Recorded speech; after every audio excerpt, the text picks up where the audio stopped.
because our body always knows and it reacts. If his reaction to your request makes your chest tighten, your muscles tighten, you start ruminating and asking yourself questions like, oh my gosh, what did I do wrong? Did I ask for too much? Should I stop asking for this? Welcome to You Have the Power, the road to truth, freedom, and real connection. This podcast is for women who are done asking why emotionally unavailable men keep showing up and are finally ready to change the way they relate. If the chemistry is always there, the potential looks promising, but the consistency, depth, and emotional presence just never fully arrive, you are in the right place. I'm Darla Ridilla. I'm a relationship and self-leadership coach for women, and this isn't about fixing yourself or dissecting your past. It's about recognizing where you've been overfunctioning in connection and choosing something different. Here, we work through the magnetic connections pathway: presence, agency, empowerment. Because emotionally unavailable men aren't the problem, they're the feedback. And when you stop managing relationships that require you to disappear, emotionally willing men are magnetized to you. Let's begin.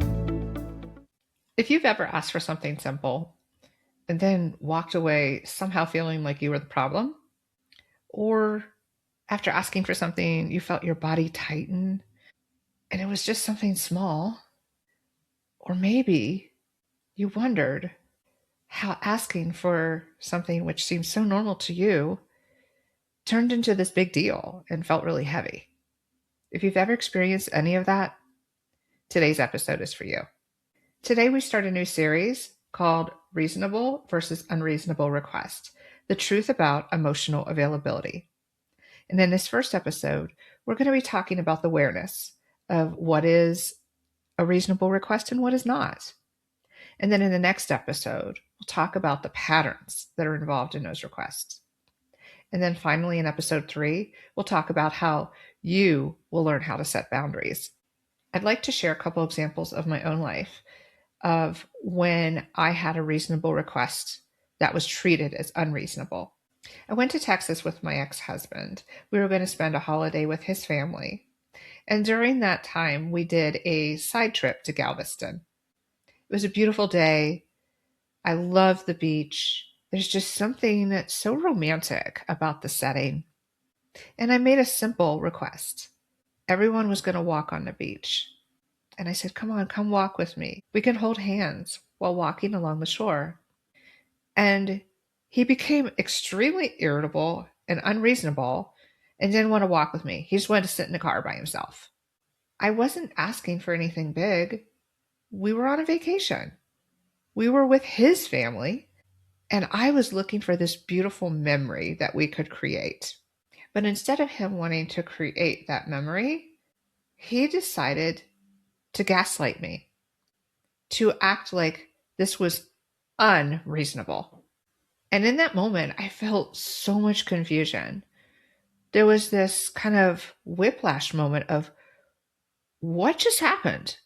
I thought everything was fine in the car on the way here. What the heck did I do that he doesn't want to walk on the beach with me? And I kept begging and just saying, come on, we don't know when we're going to be back here. I really just want to have this wonderful walk with you. Please come. So he did finally say yes. But the entire time he was mad. He was kind of stuck in his funk. He totally ruined the moment. Essentially, he punished me for asking for what I wanted. And so many things ran through my mind during that time, in addition to, the rumination of what did I do or say to piss him off. I also felt embarrassed because I had just met his family a day or two before, and he was treating me like crap in front of them. And I know that was his intention, was to create shame, so I would shrink and be small and not ask things of him. It was a power move on his part to exert control over not just the situation, but his family's perception of me, to make me look like I was the one who was unreasonable. And there was nothing romantic that came away from that walk. I left that beach feeling disappointment, anger, shame, and confusion. If you go to a more recent event, a couple of years ago, I was dating a guy that I met online. I really liked him. He was a lot of fun, had a great sense of humor. He was very intelligent. He initially was love bombing, which I didn't know, but the end result was he really only wanted a situationship. I wanted a committed relationship. We had some discussions about it, and I'll be honest, he was clear with me that he didn't want that. But instead of me accepting that, I continued on with the relationship because it's not just their request, it's ours. I was asking something of him that he couldn't give me. And I latched on to hope. I latched on to how much I liked him versus what he was really saying to me. What he was saying is, this is where I'm at. This is what I can give you. And I was thinking, that isn't what I want. But if we have enough fun, if we have enough great sex, if I show you that I can accept you just the way you are, because he was a little bit overweight and I didn't care about that. He was very self-conscious about it, but he still was able to keep up with me on the hiking trails. He was fit because he walked every day. He just didn't have, you know, society's image of the perfect body. But who does, to be honest? But I kept telling myself that if I showed him how much I liked him and was starting to love him, that he would come around. But I was being unreasonable in that instance. I wasn't being unreasonable for asking for my needs. It was okay for me to say, I want a committed relationship. Where I crossed the line is that I continued to ask for something he already had told me he wasn't willing to give. And I did eventually walk away from that relationship because of that and realized this was going nowhere. But I could have saved both of us time and heartache if I had accepted his terms from the beginning. So, what is a reasonable versus an unreasonable request? If it's reasonable, it's going to invite that connection that I was looking for on the beach. It's going to respect both people. And it's also not going to require either one of you to self abandon. An unreasonable response could be about someone's ego, about their needs, regardless of the other person's. And it creates withdrawal. You often feel irritation.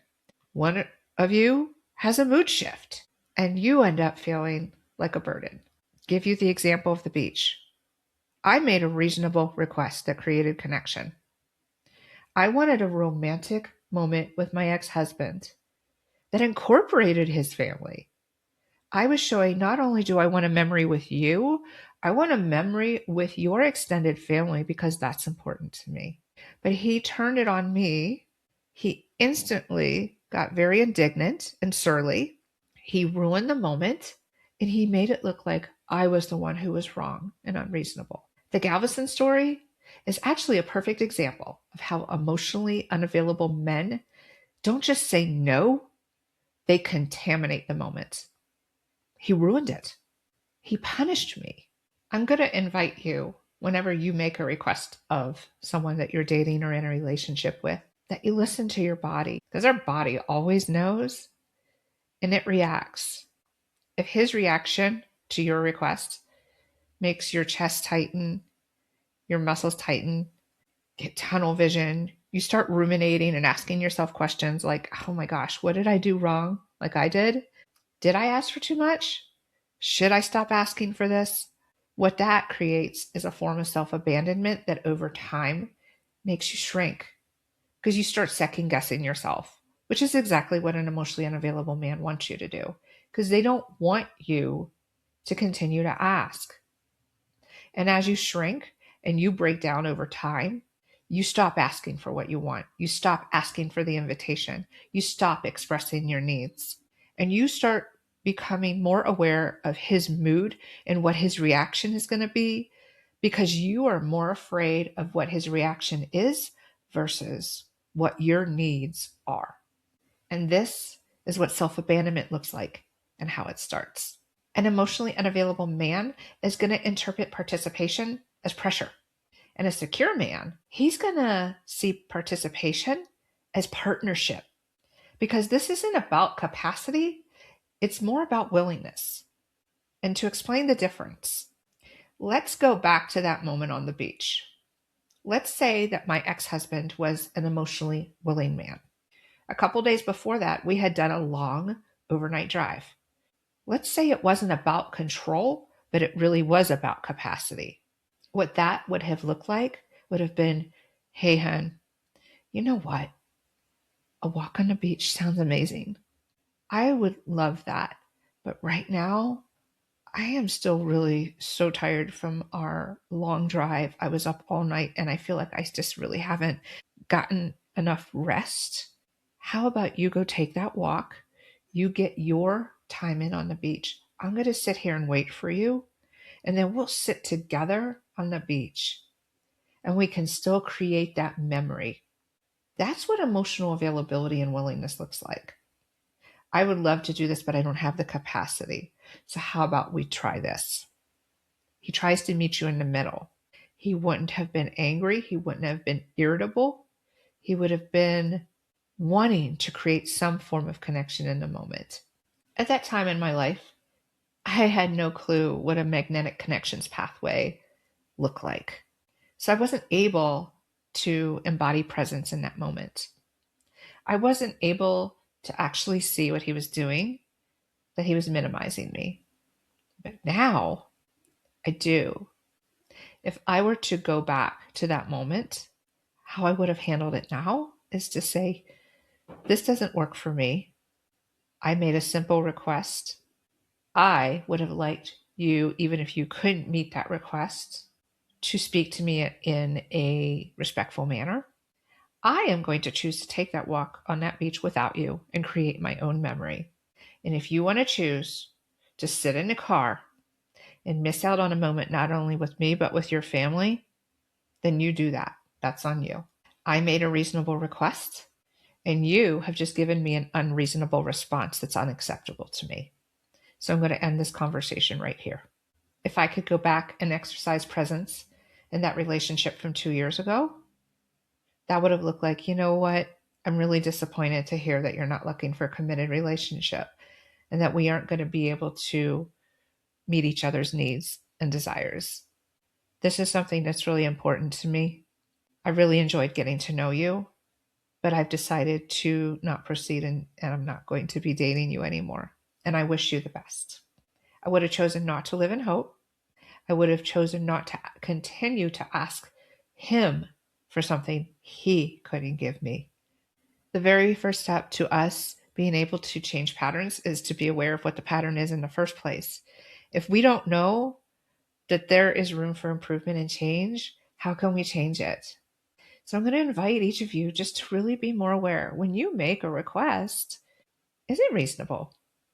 Not based on what they think is. What do you think? Because you deserve to have your needs and desires met. You're not too much when you say, this is important to me and I need this from you. And it's okay for you to say, this doesn't work for me. I'm going to choose to walk away, whether it's for the moment to do a walk by yourself or from a relationship altogether. And we can talk about that more in a future episode. I'm going to invite you over this next week to just really be in touch with your request, how the person reacts, and how that reaction makes you feel. Because I'll say this over and over again, their reaction tells you everything you need to know. Because presence is really about the ability to tell yourself the truth about what you are experiencing. And if this is hitting you, if you are just saying, wow, you know what? These things have happened to me too. I really resonate with what you're saying. Then I'm going to invite you to come back next week because we're going to go a little deeper into it. We're going to talk about the patterns that emotionally unavailable men display when you make a reasonable request and they react in the unreasonable way. Their reaction is to dismiss you, to minimize you, to shut you down, to make you question yourself, and to train you to stop asking because it makes them uncomfortable. Because once you start to see this pattern, you're going to stop blaming yourself. You're going to accept the reality of the situation and you're going to continue to ask for your needs. And if you're listening to this today and you are really starting to come to the realization of how many times you've silenced yourself. You've made yourself small just to keep the peace. This is exactly the type of patterns that we talk about in a magnetic connections call. It's a free 30-minute call where we look at your patterns and what the next step is. What is your next step to realizing that your requests are reasonable and it's okay to ask for what you want? And how do you use discernment to determine if a man is emotionally willing or if he's emotionally unavailable? And when you break those patterns, you learn how to trust what you feel. You don't abandon yourself anymore. And you know you're not too much. And you're not asking for too much. That you have been accepting too little. So if you're ready for that, book a call. The link is in the show notes. Let's just talk about those patterns and what your next step is. Because what you asked for, it was normal. It was okay. It was not over the top. But what you got back, that wasn't normal. That was not validating. And that was unreasonable. And if that has been your experience, what matters more than anything is accepting that you are not too much. You're just being told that you are. You have the power. And now it's time to live like it. Thank you for listening to You Have the Power, the road to truth, freedom, and real connection. If something landed while you were listening, pay attention to that. Emotionally unavailable men aren't a mystery to solve. They're information. They show you exactly where you've been waiting, minimizing, or tolerating what doesn't actually work for you. This podcast isn't here to teach you how to manage that dynamic better. It's here to help you stop participating in it. When you lead from presence, hold clear standards, and stay anchored in yourself, the pattern changes. Not because men suddenly become different, but because you do. If this episode moves something in you, like it, share it, and subscribe so you stay connected to what's next. You're not asking for too much. You're just done betraying yourself. And that's when emotionally willing men are magnetized to you.